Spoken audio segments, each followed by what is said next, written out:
wonderful to see you again, and congratulations. And thank you for being in this movie because you really made it very special. When you were approached, did you know anything about Winter's story? Or Didn't know anything at all about it. Nothing at all.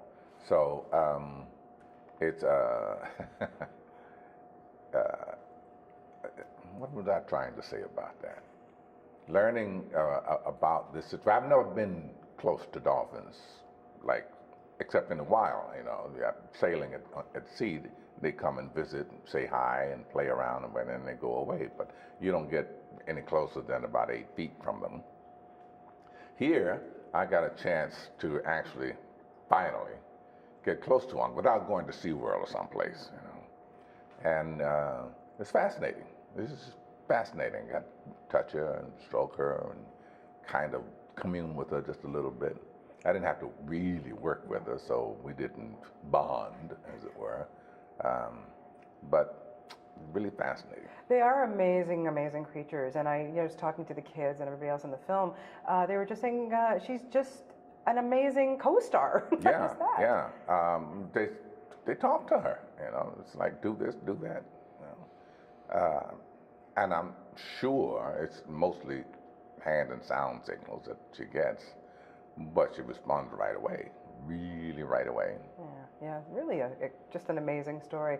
Working with somebody, we were just saying earlier, Charles Martin Smith, who directs this film, who is also an actor in his own right and everything, but he just knows how to push the buttons. He knows how to make these amazing, tender stories. What is it about this guy? It's a sensitivity. I think it's just an inbred sensitivity.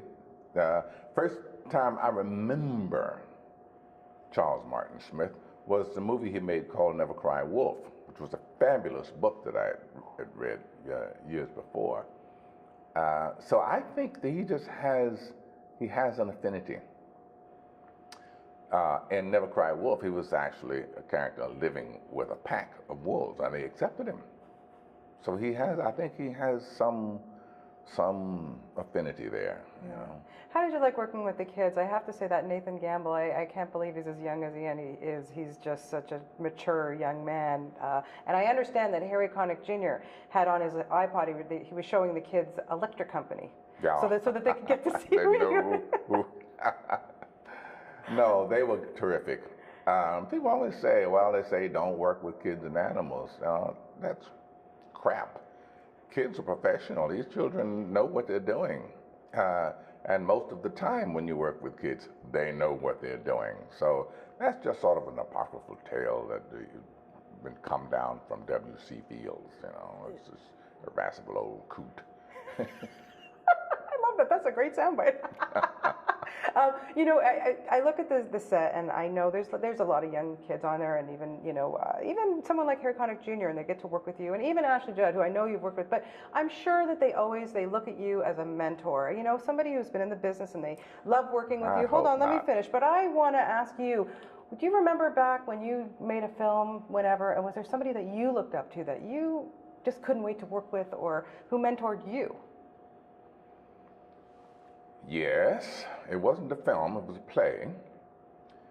And the actor was Jose Ferrer. I was so in awe of being on the stage, a two-character play, and just me and Jose Ferrer, that finally, after about 2 weeks of struggle, he said to me, "You've got to get over it."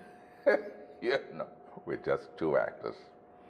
And I began to realize that, okay, yeah, I keep seeing someone else here rather than Jose Ferrer. I'm looking at Cyrano de Bergerac.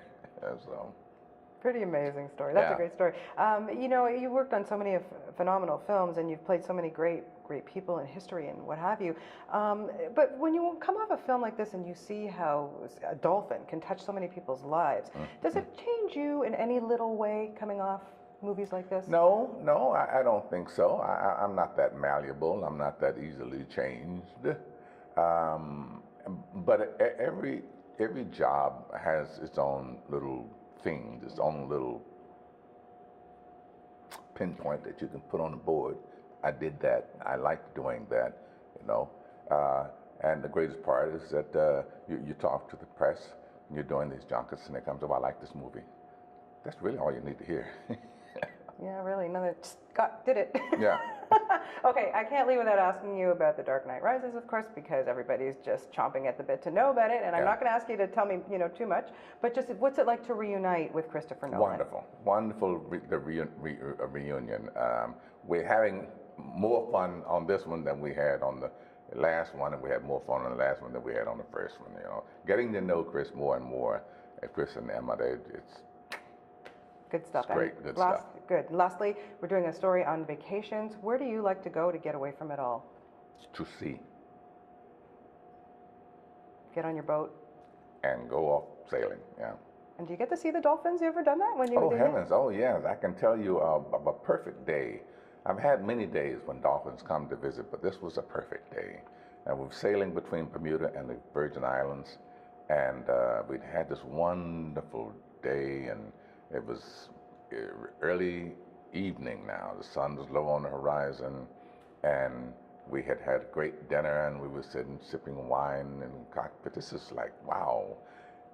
And this big school of dolphins comes up to the boat, and they skirt around us and play. Because what they used to do, you go up to the bow of the boat, because that's where most of them are going to be. They want to ride the bow wave, the pressure wave that's up out there.